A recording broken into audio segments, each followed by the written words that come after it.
Bonsoir, bienvenue pour une nouvelle enquête de Lundi Investigation.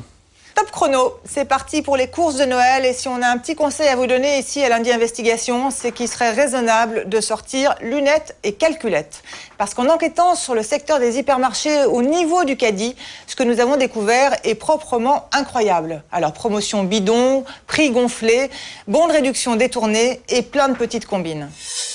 Cette balade au pays des prix chocs, nous la terminons au rayon beauté. Cette marque de shampoing est l'une des plus vendues en France. Ce jour-là, nous avons le choix entre un flacon au prix de 11,92 € le litre ou un lot de 2 flacons à prix spécial. Très spécial même. Avec la promo, on passe à 16 € le litre, 35% plus cher. Nous avons enquêté dans 20 hypermarchés. À chaque fois, nous avons découvert en moyenne 3 ou 4 promotions bidons. Il faut que vous le sachiez, les hypermarchés, c'est l'un des secteurs les plus florissants de France. Un secteur très puissant, un chiffre, 15% du PIB, c'est-à-dire 15% de la richesse nationale est produite par ce secteur. Un autre chiffre incroyable, la plus petite chaîne d'hypermarchés pèse 15 milliards d'euros de chiffre d'affaires, 15 milliards d'euros, un vrai mammouth. Et les mammouths, c'est connu, ça écrase. En 30 ans, près de 150 000 petits commerçants ont dû mettre la clé sous la porte. Aujourd'hui, ce sont les fournisseurs qui râlent, qui se plaignent d'avoir à payer de plus en plus cher pour pouvoir installer leurs produits dans les grandes surfaces. Au milieu, il y a vous, il y a nous, c'est-à-dire les consommateurs. Regardez les petites combines de la grande distribution, une enquête d'Olivier Journia, produite par Ligne de Mire.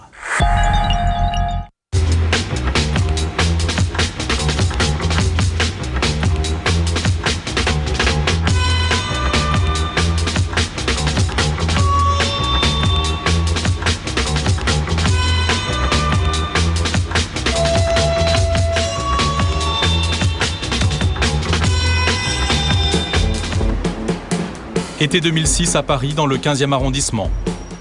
Comme beaucoup de Parisiennes, Marie a pour habitude de faire ses courses ici, dans ce supermarché, à 2 pas de chez elle. Une bonne raison à cela, la livraison à domicile y est gratuite. Essuie-mains, yaourt, boissons, des fruits, des légumes. Marie remplit son caddie pour la semaine. Ce jour-là, c'est le gérant qui est à la caisse. Une caisse spéciale pour la livraison. Marie va débourser 125 €. Elle doit se faire livrer ses courses gratuitement dans la journée. Mais depuis quelques semaines, cette cliente a un petit doute sur le montant de ses tickets de caisse. Alors, elle a pris l'habitude de refaire l'addition. J'ai fait mon calcul et je m'aperçois que j'ai acheté 41 articles, on m'en facture 42. Sur mon ticket de caisse, j'ai payé 125 € et en réalité, j'aurais dû payer 115 €. Sur le ticket, un article de plus et 10 € de trop. Nous décidons de retourner dans le magasin pour demander une explication. Ça veut dire qu'il y a dû y avoir un client qui a dû passer parce qu'il y a un article qui est passé en plus. Ah oui, d'un autre client et qui était... Ça, c'est un client précédent. Et j'ai dû faire un autre truc avant et revenir. Le gérant n'est pas très convaincant, mais il confirme bien qu'il y a eu un truc. Ce jour-là, il remboursera les 10 € facturés en trop. Il y a bien un truc, mais c'est un ancien employé du magasin qui a mis Marie sur la piste.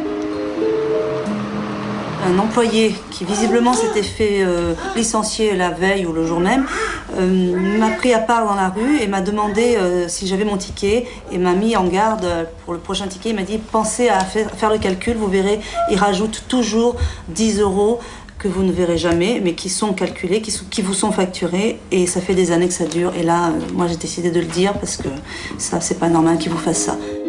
Du coup, Marie aussi en a parlé à des connaissances du quartier.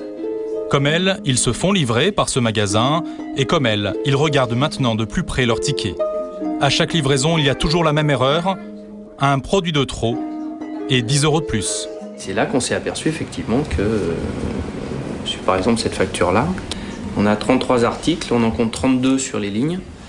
Et donc, il faudrait refaire le calcul exact, je ne l'ai pas noté, mais ça doit être aux alentours de 9 ou 10 €, comme les autres en fait.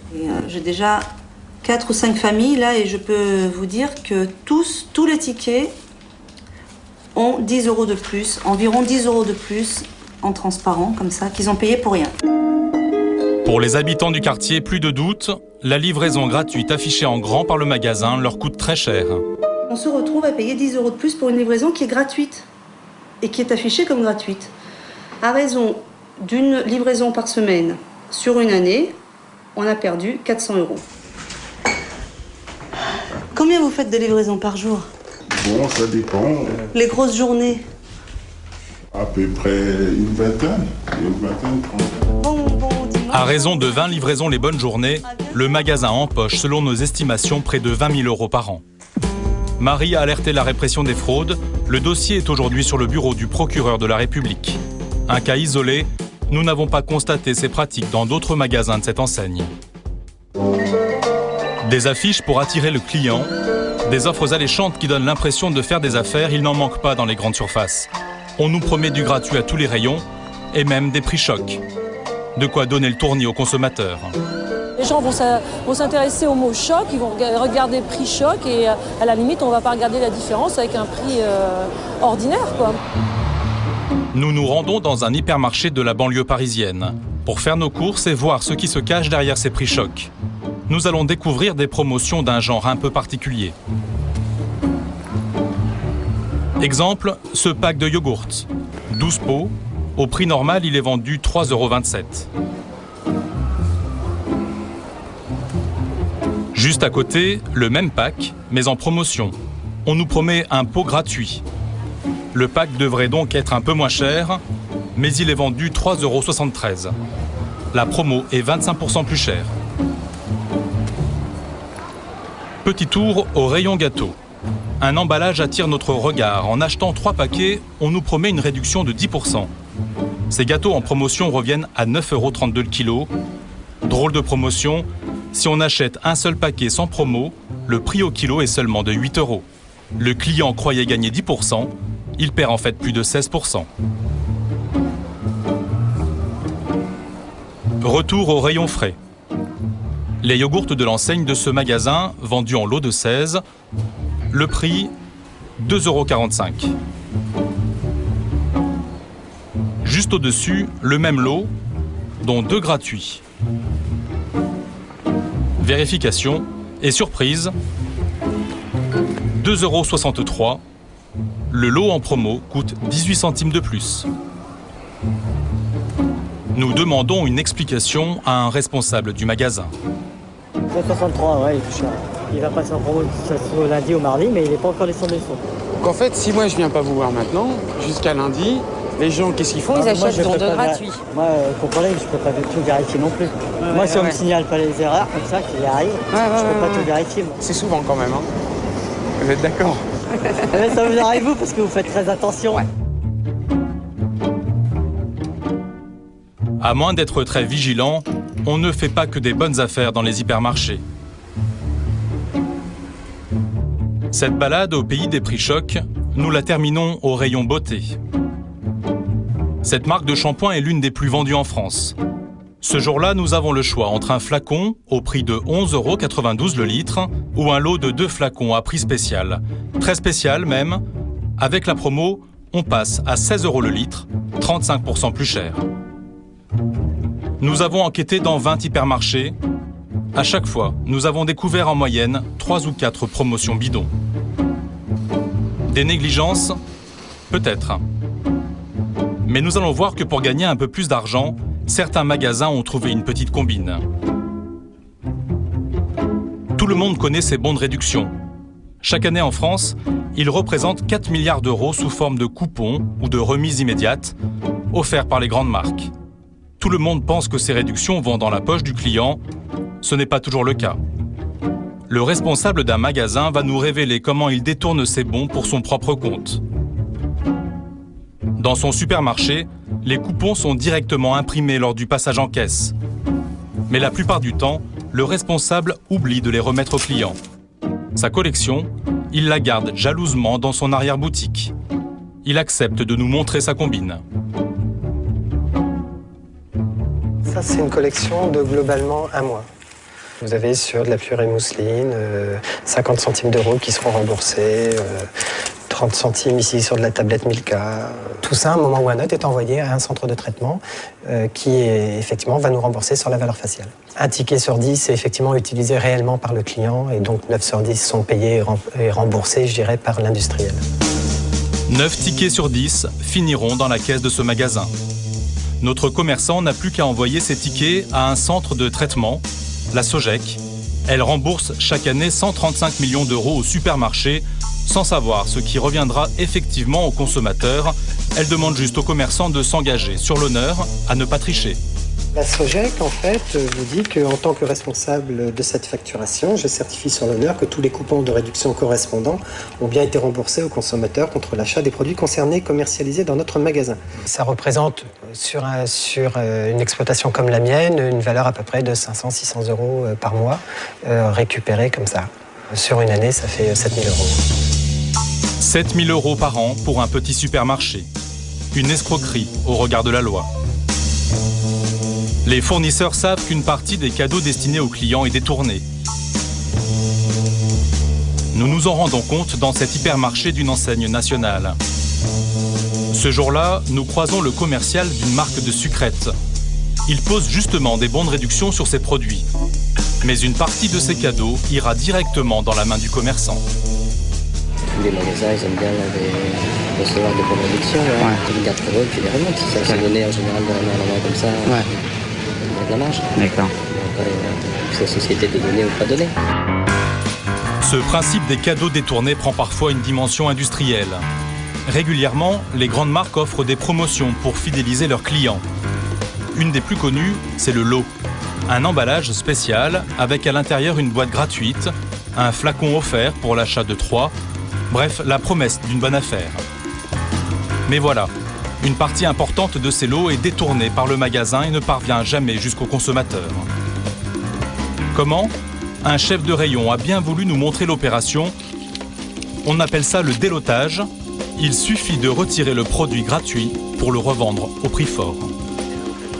Pour recharger rayon, donc, on délote. Et l'avantage du haricot vert, c'est que c'est deux produits standards. Donc 2 produits fond de rayon.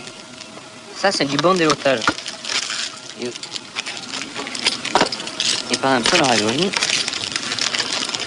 Ça, c'est du moins bon délotage car on est obligé de vendre le produit avec la gratuité.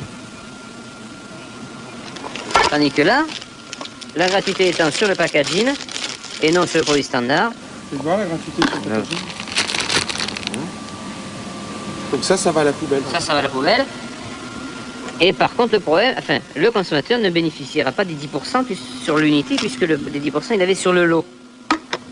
Alors que si les 10% avaient été sur le là, on était obligé de faire bénéficier au client l'offre de 10%. Sur une palette de 440 lots, on délote 30%. C'est 30% des clients qui ne bénéficieront pas de la promo, qui vont acheter le produit fond de rayon. Il aurait pu bénéficier de la promo s'il avait acheté un lot de 2. C'est tout le système. Par exemple, le haricot vert Starfin, j'achète toujours à la palette un lot de 2 et je délote. Systématiquement, je délote. Les grandes marques sont-elles au courant ? Nous rencontrons Yves. Il a travaillé pour un fabricant de cosmétiques. Des lots, il en a souvent offert. Et le délotage, il connaît. Vous le saviez, vous... Bien sûr qu'on le sait. Bien sûr qu'on sait. Tout le monde est complice un peu. Ah oui, quand même. Nous, ce qu'on essaie, on essaie de faire en sorte qu'il y en ait le moins possible. Ce qui est normal. Mais bon, on n'est pas tous les jours dans les magasins, on n'a pas forcément accès aux réserves, donc ils font ce qu'ils veulent. Et notre chef de rayon, lui, il en redemande. Mais c'est vrai que on a tendance à commander plus facilement du lot, puisqu'on sait pertinemment qu'après on va déloter. Ça nous coûte qu'un coup de cutter, c'est tout. Un coup de cutter, et c'est jusqu'à 30% de marchandises de gagner. La cerise sur le gâteau, c'est que c'est le fournisseur qui nous fournisse les cutters pour déloter. Le délotage a donné lieu à des bras de fer entre fournisseurs et distributeurs. Pour empêcher les grandes surfaces de déloter, les industriels pensaient avoir trouvé une parade. On a une solution. Là, on met un gen code pour le lot. Oui. Et le gratuit, on le gen code pas. Le gen code, c'est cette étiquette qui permet de passer en caisse. Mais là, ils sont pas contents quand on le gen code pas. Pourquoi ? Parce qu'ils peuvent pas le revendre. Mais notre chef de rayon a encore trouvé une astuce. Et alors, qu'est-ce que vous faites à ça ? Comme on a une machine qui crée les gen codes, qui fait gen code, et on crée le gen code. On prend le gen code du produit fond de rayon et on le colle dessus. Il y a peut-être des magasins qui ne délotent jamais. Je n'en connais pas beaucoup. Encore un cas isolé. Nous posons la question à un patron de la grande distribution. Serge Papin est le PDG de Système U. 850 magasins, 15 milliards d'euros de chiffre d'affaires. Pour lui, le délotage n'est qu'une vieille ficelle du commerce. Pourquoi voudriez-vous qu'un commerçant ne soit pas un commerçant? Pourquoi voulez-vous lui empêcher d'optimiser un peu sa marge? Un commerçant s'y correspond. Mais je ne suis pas un voyou, je l'ai fait moi. On achète des lots, je vends mes lots. En promotion, je m'engage, je continue à vendre mes lots, mais quand les lots, je peux les couper par deux et les vendre individuellement, je nourris aussi mon linéaire fond de rayon, voilà. Les hypermarchés ont poussé la logique jusqu'à l'extrême.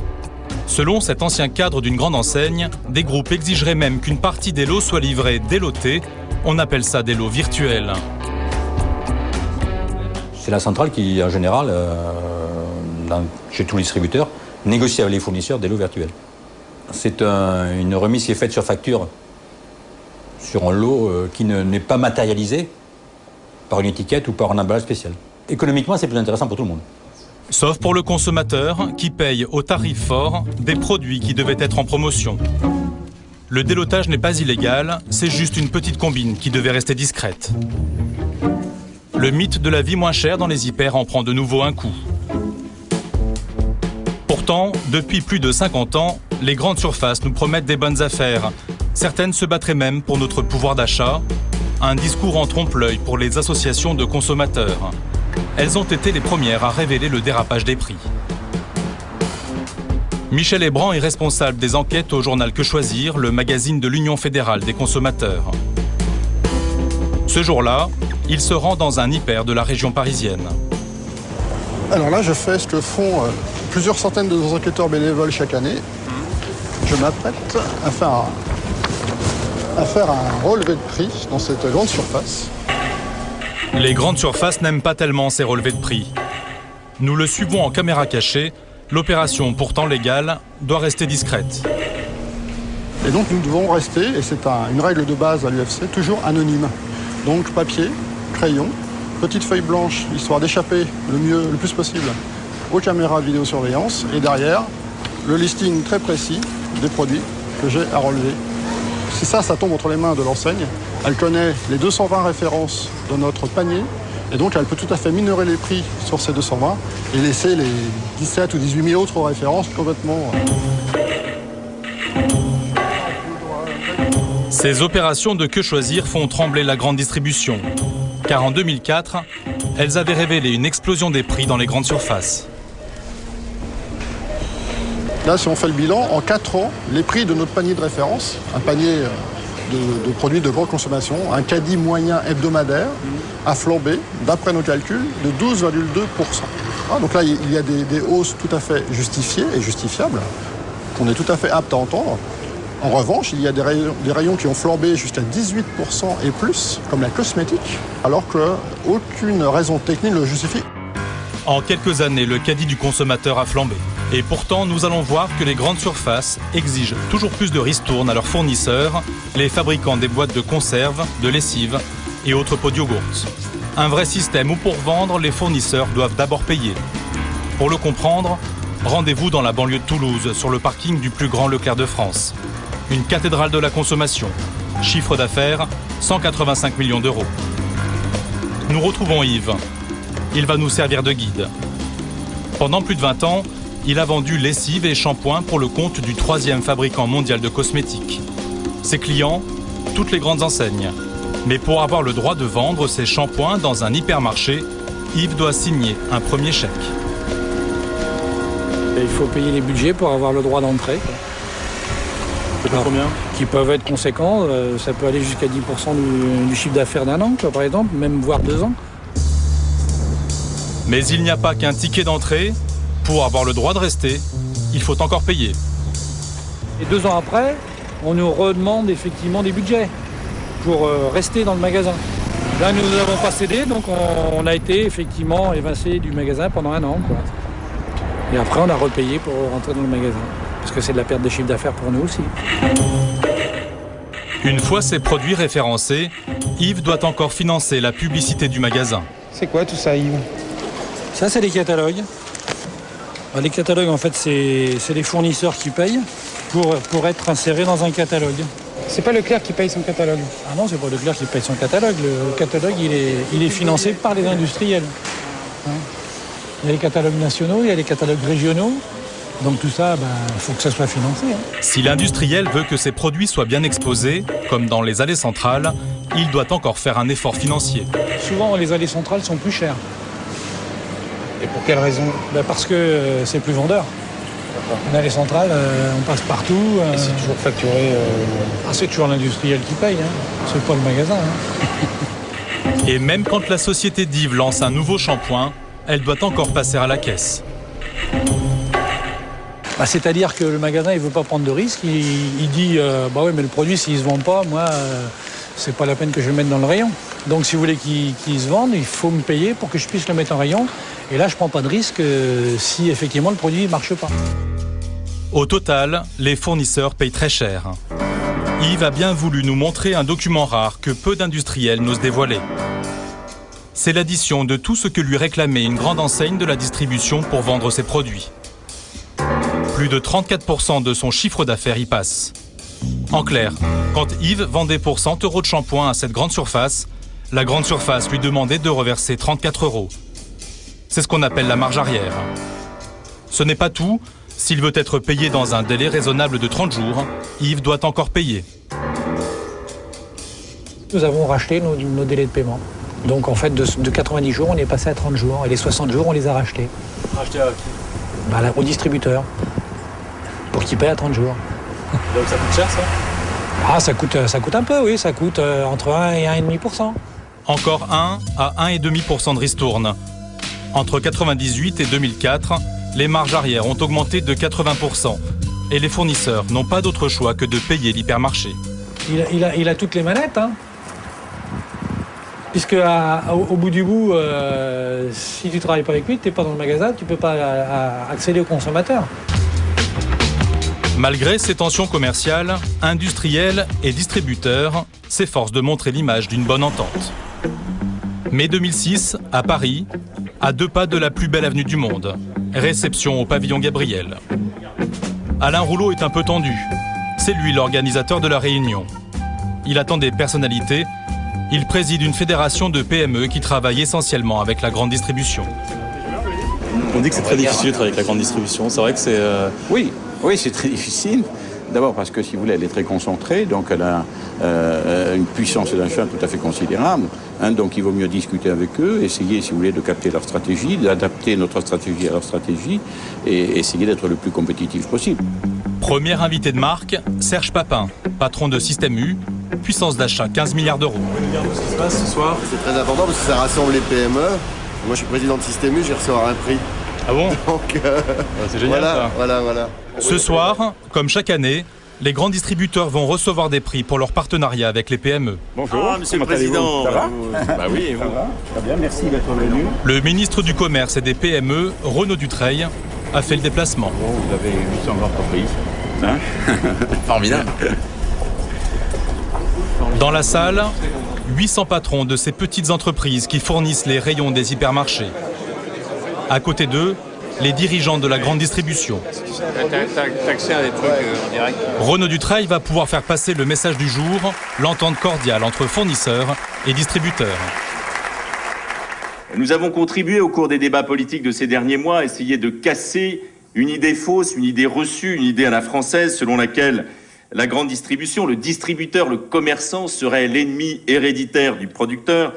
Je regardais d'ailleurs une étude, les PME se disent à 82% satisfaites de leur relation avec les enseignes et reconnaissent à leurs acheteurs disponibilité, écoute, respect, professionnalisme, confiance, un monde idéal. Et pour casser les vieux clichés, rien ne vaut une belle photo de famille. Alain, tu peux venir pour faire voir que les gros distributeurs sont pas des tueurs de et les PME. PME, nous on est des PME. Hein.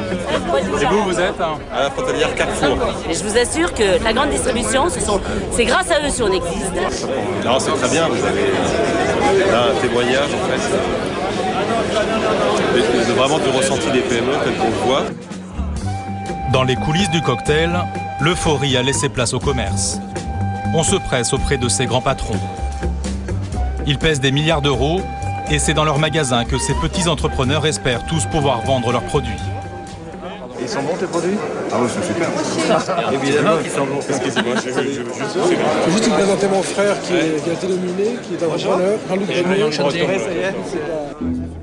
Michel-Édouard Leclerc repartira avec une trentaine de cartes de visite.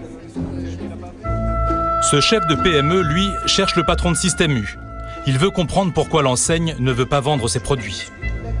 Un peu de patience, le patron de Système U n'est pas loin. Il tente sa chance. Pas de souci, pas de souci. J'ai envie de travailler avec vous. Mais oui, bonne chance. J'ai regardé ça, ok. Au revoir. On se verra, on discutera tranquillement et on prendra. Non, mais il n'y a pas de plus. Mais non, faut pas, non, mais non. Serge Papin n'en a pas fini. Il doit maintenant écouter les doléances d'un groupe de fournisseurs. La caméra dérange un peu. On a enregistré là. Attention. Bon alors, tout va bien. Officiellement donc, tout va bien. Surtout pour la grande distribution. 6 enseignes qui se partagent 90% du marché français des produits de grande consommation. Leclerc, Système U, Carrefour, Intermarché, Casino et Auchan. Et ces groupes hyperpuissants se développent aussi à l'international. La plupart des sièges de leurs filiales européennes se trouvent en Suisse. C'est le cas notamment d'Intermarché. 30 milliards d'euros de chiffre d'affaires, le groupe a ouvert une filiale à Genève. Pourquoi vous êtes tous en Suisse alors? Parce que c'est neutre. Donc à partir du moment où on est plusieurs pays, il faut un terrain neutre. Et votre centrale d'achat européenne, elle est basée où? En Suisse. Non, mais c'est les Suisses allemands qui l'ont initié. Effectivement, elle est de droit suisse, allemand. Non, mais attendez, c'est une association. Putain, on n'a pas commencé en plus. C'est une association. Attendez, ils vont nous dire qu'on se barre avec des valises. Ça y est, voilà. Voilà, ça c'est journaliste de Canal+. Ils nous voient déjà avec des valises. Et le côté paradis fiscal, ou en tout cas imposition, est important, j'imagine. C'est peu dans le chiffre d'affaires, c'est ça? Ouais, c'est que dalle. Bon, oui, il y a un peu d'avantage fiscal, mais c'est pas la raison. Enfin, ça passe pas très lourd quand même. S'installer en Suisse, ça n'a rien d'illégal. Mais ce sont quand même des millions d'euros qui échappent aux impôts français. Dans la grande distribution, il n'y a pas de petites économies, notamment sur les frais de personnel. Ces employés que vous croisez régulièrement dans les rayons ne sont en fait pas toujours payés par le magasin. Exemple, cette jeune femme qui vend des pâtisseries orientales. C'est le fabricant qui la paye. En échange, elle fait la promo des produits, elle les fait déguster. Cette pratique est tout à fait légale, car en l'occurrence, l'employé assure effectivement un service commercial aux fournisseurs. Mais ce n'est pas toujours le cas. Jusqu'à l'année dernière, Alain Schmitz était conseiller en vin le week-end dans un hypermarché. Il nous emmène en région parisienne, dans le magasin où il a travaillé pendant 9 ans. Une journée par mois, il était rémunéré par un viticulteur bordelais pour assurer la promotion de ses bouteilles et les faire déguster. Mais en fait, il n'assurait pas ce service. Justement, voilà la société de Bordeaux Rosé que je facturais une journée par mois. Et tu animais réellement leur vin? Non. En fait, ce jour-là, Alain Schmitz ne travaillait pas pour ce Bordeaux. Un responsable du magasin lui demandait de travailler pour l'ensemble du rayon vin. Le viticulteur rémunérait sans le savoir le conseiller en vin de tout l'hypermarché. Il faut savoir, c'est qu'à partir du moment où j'étais dans ce rayon-là, je m'occupais de tous les vins, en commençant par le Montcadet et en passant, en allant jusqu'au Grand Vin, pas très loin. Et cerise sur le gâteau, Alain Schmitz a parfois même été payé par des fournisseurs qui n'avaient rien à voir avec le vin. Voilà, là on est dans le rayon Madeleine. Alors j'ai effectué une facturation pour animer ces produits. Animation qui n'a pas été effective, qui n'a pas été faite, puisque en lieu et place, j'étais toujours dans mon rayon, qui se trouve là-bas et qui est le rayon vin, alcool, champagne. Des fournisseurs de gâteaux qui payent pour le rayon vin, ce document en témoigne. Ce jour-là, Alain Schmitz était rémunéré par un fabricant de bonbons. L'objet de la facture est pourtant clair, conseil en vin. Nous avons contacté cette société Le nouveau gérant est surpris. Sur la facture, ce qui a marqué, c'est animation vin. Qui nous aurait facturé à nous, qui n'avons rien à voir avec le vin. Je sais pas quoi vous dire. Et vous êtes surpris ou pas? Oui, relativement. On pourrait vous interviewer par rapport à ça ou pas? C'est des sujets délicats, là, ce que vous me dites. En plus, nous, nos clients étant de la grande distribution, s'il vous plaît, ne nous faites pas du mal. Le fournisseur, lui, avait pour obligation, parce qu'il ne pouvait faire autrement, d'accepter les conditions du chef de rayon. Je n'ai à aucun moment un fournisseur est venu me voir en me disant bon ben là on va faire ceci, on va faire cela. J'avais pratiquement aucun contact avec ces fournisseurs. Le magasin n'a pas souhaité nous répondre. Le dossier d'Alain Schmitz est sur le bureau du procureur de la République. La grande distribution a fait travailler des centaines de personnes sans les payer. Nous nous rendons à Perpignan, dans le sud de la France. C'est ici que vit Bruna. Elle est devenue, malgré elle, le symbole de ces travailleurs dissimulés. Pendant 18 ans, Bruna s'est rendue chaque matin au carrefour de Cléra, dans les environs de Perpignan. 18 ans, jusqu'à l'arrivée d'un inspecteur du travail. Le chef de rayon est venu me chercher en salle de pause. Et il m'a demandé de partir, de prendre mes affaires et de partir. Il ne fallait pas que l'inspecteur du travail, s'il se promène dans le magasin, me voie, puisque je n'avais pas la tenue Carrefour et je m'étais en rayon. Une vraie fausse employée Carrefour. Si Bruna faisait partie des murs pendant 18 ans, ses heures de travail ont été entièrement payées par des fournisseurs, jusqu'à 2000 heures par an, pour faire le même travail qu'un salarié du magasin. Elle travaillait exactement comme un salarié Carrefour. Elle mettait en rayon non seulement les produits pour lesquels elle était soi-disant rémunérée, mais l'ensemble des rayons, l'ensemble du rayon plutôt, avec les produits Carrefour, les premiers prix qui eux sont vraiment des produits propres à Carrefour, mais les produits des concurrents. Elle travaillait exactement comme une salariée de Carrefour, mais ces centaines de contrats avec des sociétés extérieures ont privé Bruna des avantages sociaux des vrais employés Carrefour. Jusqu'à 45% de salaire de moins, sans prestations sociales, sans aucun avantage qu'avait le personnel de Carrefour. Puis même au niveau de la retraite, l'intéressement, la participation, tout ça pour moi c'est perdu. J'en ai conscience, c'est perdu. Mai dernier, devant le tribunal correctionnel de Perpignan. Un grand jour pour Bruna. La justice doit dire si elle travaillait effectivement pour les fournisseurs qui la payaient ou si elle était une employée déguisée de Carrefour. L'enquête a vite blanchi les fournisseurs. Pour l'avocat de Bruna, ils étaient victimes d'un système. En ce qui concerne les fournisseurs et les sociétés, ça a été l'avis du parquet, mais qui était suivi après par le juge d'instruction. C'était qu'en réalité, dans ce système institutionnalisé qui servait les intérêts du groupe Carrefour, on va parler en général du groupe Carrefour, eh bien, elles étaient dans une position où elles ne pouvaient qu'accepter les conditions et l'existence de cette infraction. Du coup, le groupe Carrefour se retrouve seul sur le banc des accusés. L'enjeu est important.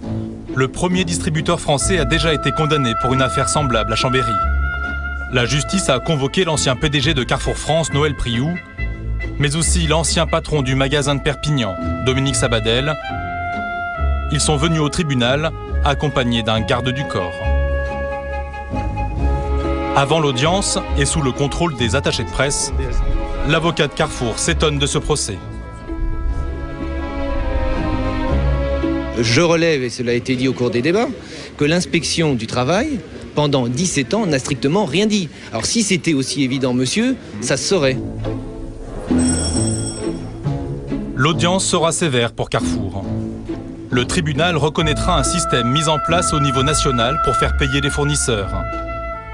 Un expert a chiffré le bénéfice pour le seul magasin de Perpignan, plus de 100 000 € par an.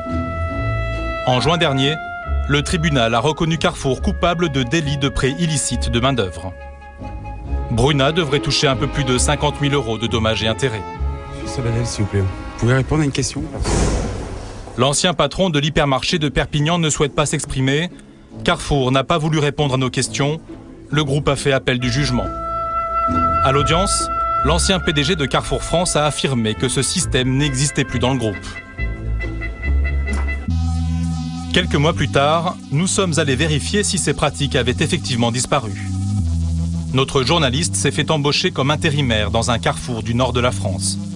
Il est payé par un fabricant, Procter & Gamble.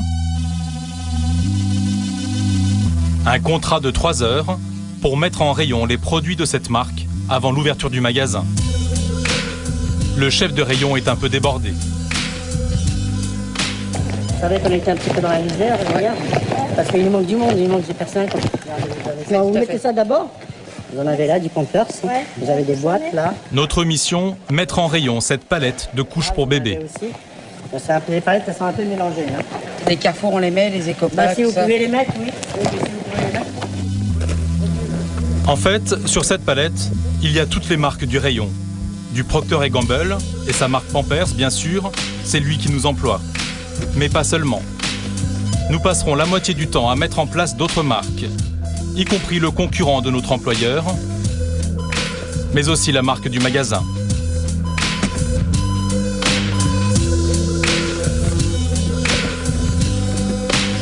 Même chose pour notre voisine, qui travaille au rayon hygiène bébé.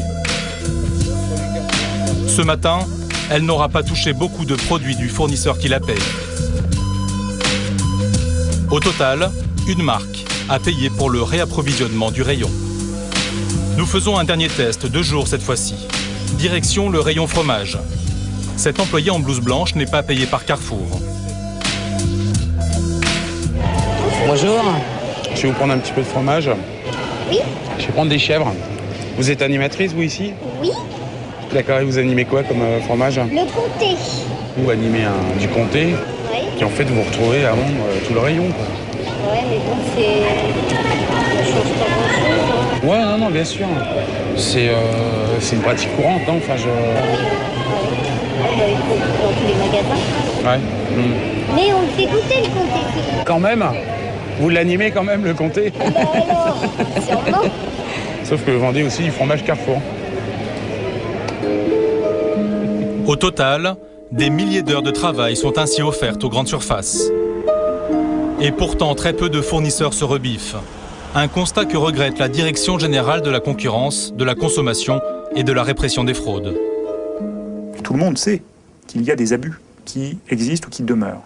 Nous constatons qu'il est très difficile pour nous d'obtenir la possibilité que les entreprises concernées, les fournisseurs concernés nous accompagnent.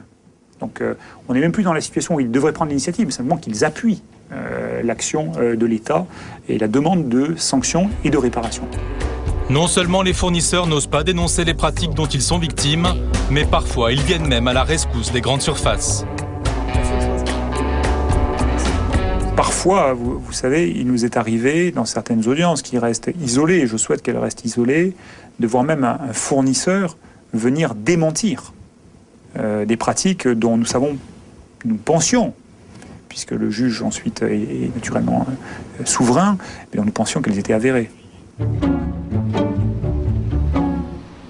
À l'Assemblée nationale, un député essaie de briser cette loi du silence. Le quotidien des fournisseurs, Jean-Paul Charrier le connaît bien. Depuis des années, il reçoit des appels parfois désespérés de chefs d'entreprise.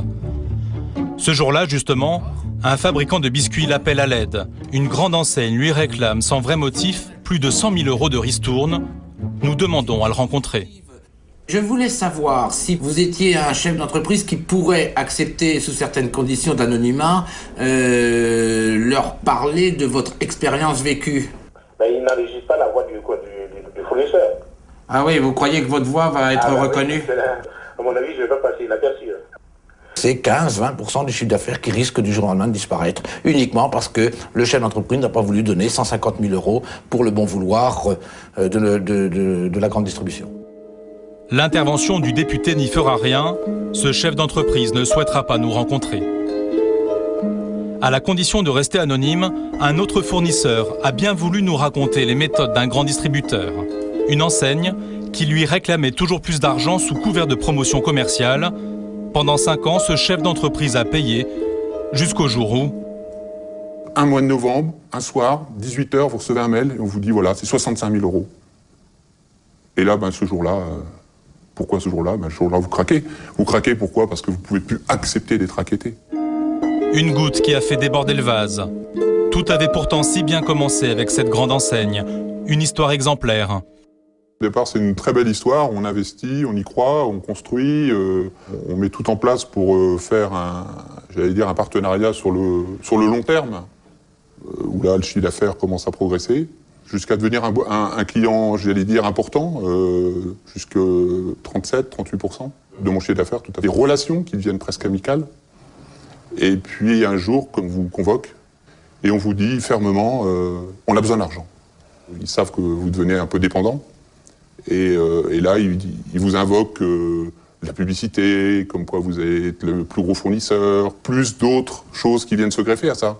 C'est-à-dire qu'on vous demande des produits gratuits sur des opérations, on vous demande des participations pour certains salons ou pour certaines manifestations. Mais tout est détourné, tout est maquillé. Et puis la première année, ben oui, vous payez, parce que vous êtes obligé de payer. On ne vous donne pas le choix. Parce qu'il a refusé de payer, la chaîne de magasins a cessé toute relation avec cet entrepreneur. Il va devoir licencier.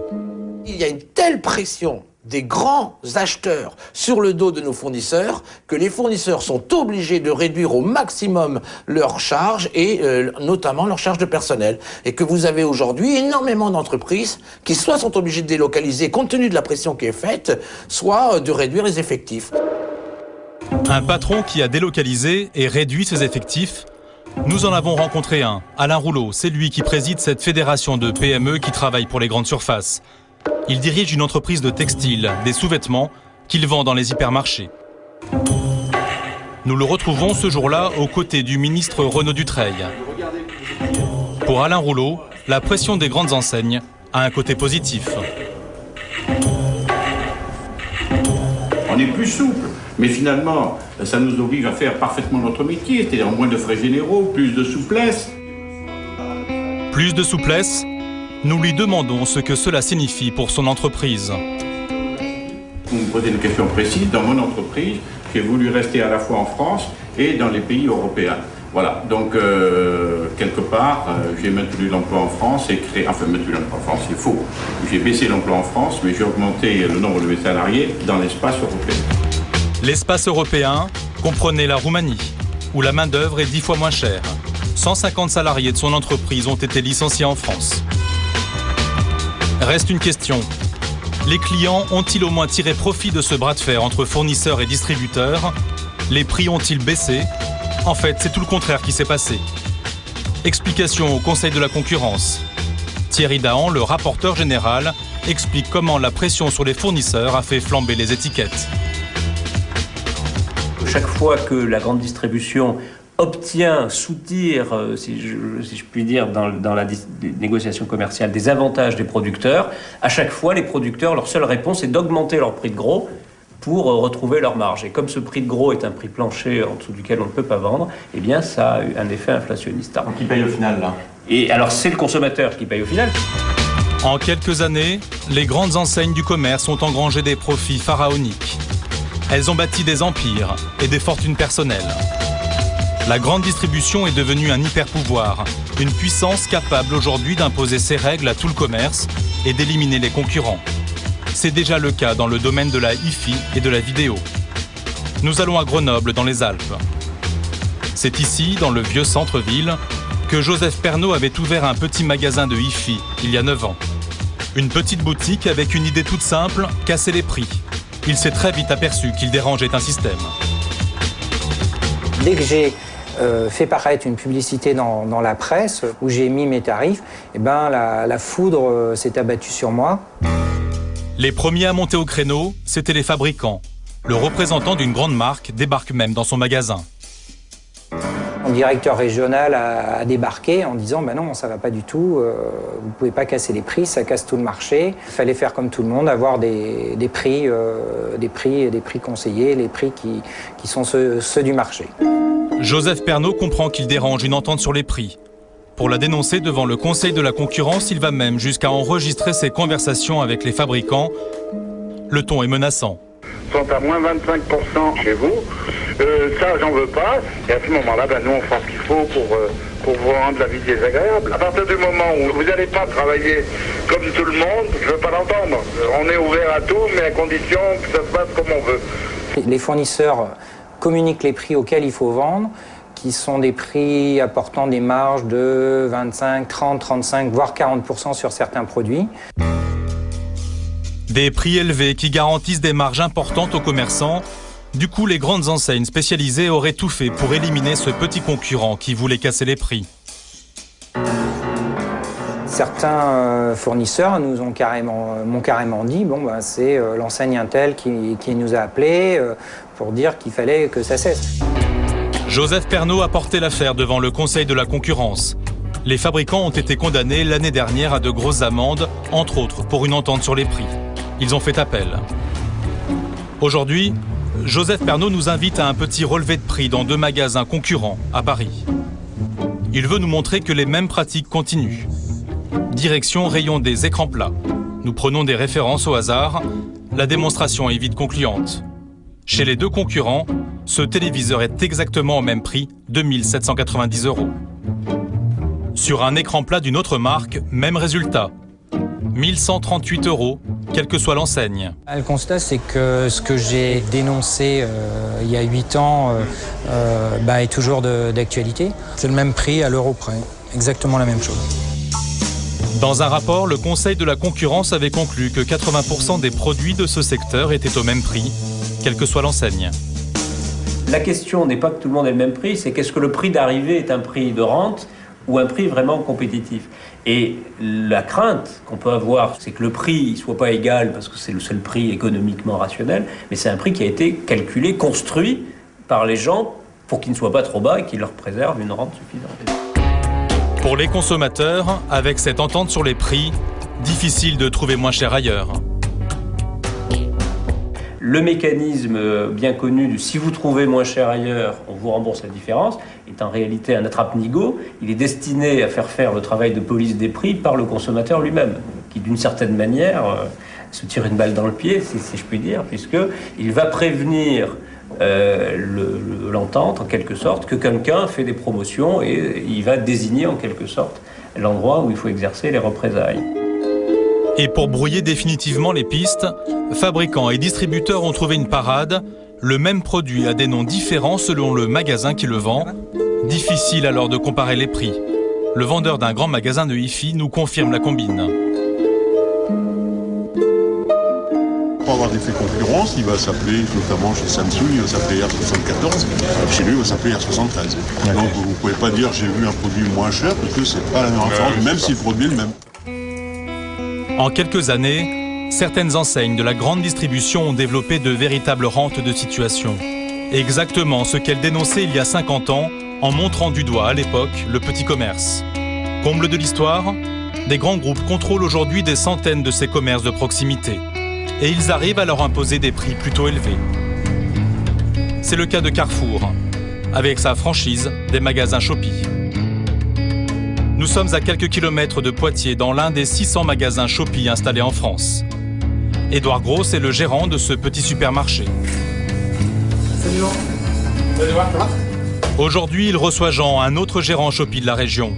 En s'associant au groupe Carrefour, le 2e groupe mondial, les 2 hommes pensaient faire une affaire. Le contrat qu'ils ont signé est alléchant. La société Carrefour a mis en place des moyens logistiques et commerciaux afin d'offrir aux clients, c'est-à-dire nous, des conditions tarifaires compétitives, un service performant. En toute bonne foi, on peut imaginer que les acheteurs Carrefour sont performants, percutants, et donc à partir du moment où on nous dit vous allez bénéficier de cette structure d'achat, que nos prix vont être également performants et percutants. Pour alimenter leurs rayons, Édouard et Jean doivent acheter une grande partie de leurs marchandises aux entrepôts Carrefour. Mais ils estiment que les prix proposés par le géant français sont loin d'être compétitifs. Pour nous le montrer, Édouard nous emmène dans l'hyper le plus proche, un concurrent de Carrefour. Ici, les produits vendus aux clients sont souvent moins chers que ceux qu'il obtient à la centrale d'achat de Carrefour. Donc la rayette Bordeaux Chanel qui est ici, vous voyez, à 2,77 €. Moi, aujourd'hui, ce même produit, exactement le même produit, je vais l'acheter 3,11 €. Dans cet hypermarché, le prix de cette charcuterie est 18% moins cher que celui qu'obtient Édouard auprès de Carrefour. Je pourrais pratiquement aujourd'hui, sur certains produits, venir acheter les produits ici et aller les revendre en fait au magasin. Retour dans son magasin. Ses fruits et légumes, Édouard ne les achète pas aux entrepôts Carrefour, mais à un grossiste. Un grossiste beaucoup moins cher. Donc sur de la tomate grappe comme celle-ci, hein, donc sur cette semaine-ci, par exemple, ma centrale me propose le même produit, à 1,60 € à l'achat, alors qu'un fournisseur lambda, on va dire, me la propose à 1,30 €. Je me retrouve avec des écarts de 10, 15, 20% selon les produits. Je pense que les acheteurs, fruits et légumes par exemple, sur la plateforme, sont ou bien de très mauvais acheteurs, ou alors il y a de la marge qui reste en amont. Carrefour n'a pas souhaité commenter sa politique commerciale. Mais selon cet ancien cadre, le deuxième groupe mondial s'assure avec ses magasins de proximité une marge confortable. Carrefour a découvert effectivement ce fantastique effet de levier, c'est-à-dire qu'avec très peu de moyens investis, une force de vente et des entrepôts, vous pouvez gagner beaucoup d'argent avec un parc de 800 8x8, 600 Shopee. Après avoir dénoncé il y a 50 ans les prix prohibitifs des petits commerçants, le premier groupe français en a découvert tout l'intérêt. La grande distribution contrôle aujourd'hui plus de 7000 commerces de proximité. La grande distribution s'est imposée en France comme nulle part ailleurs en Europe. En 2005, leurs enseignes ont ouvert 3 millions de mètres carrés de surface, un record depuis 1973. Nous terminons ce voyage dans les coulisses de la grande distribution en région parisienne. Ce jour-là, on inaugure un nouveau centre commercial. Le magasin a refusé la présence de notre caméra. Nous avons filmé discrètement. Qu'y avait-il donc à cacher? Sans doute pas le discours enthousiaste de cet élu. Eh bien, je voudrais dire bravo. On est véritablement ici dans un lieu de vie. Les gens qui vont venir ici, je peux vous le dire, viendront certes pour s'approvisionner, mais viendront aussi pour passer un bon moment. Et les enfants de cette famille pourront profiter d'un espace qui a été conçu pour pouvoir vivre ici en bonne harmonie avec l'ensemble du secteur. En 50 ans, la grande distribution a gagné son pari. Après s'être imposée entre les fournisseurs et les clients, elle nous prépare des lieux de vie. Elle dessine aujourd'hui notre avenir. Dans ses cartons, elle a prévu des villes nouvelles, entièrement conçues autour du centre commercial. La grande distribution s'apprête à bâtir des villes dont les citoyens seront d'abord des consommateurs.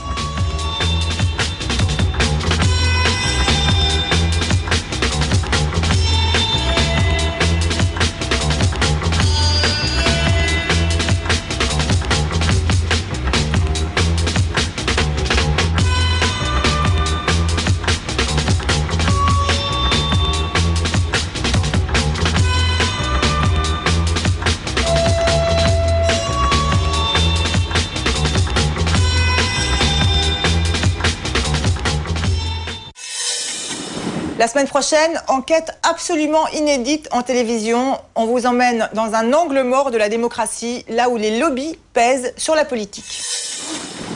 Voilà, j'ai fait parfois la promo du Premier ministre dans le cadre de stratégies d'influence.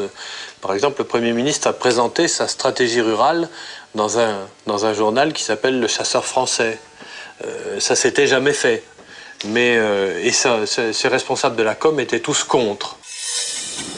Voilà, bonne semaine sur Canal. On se retrouve la semaine prochaine en seconde partie de soirée. Bah voilà, il a tout dit. Bonne semaine, ciao. Bonsoir.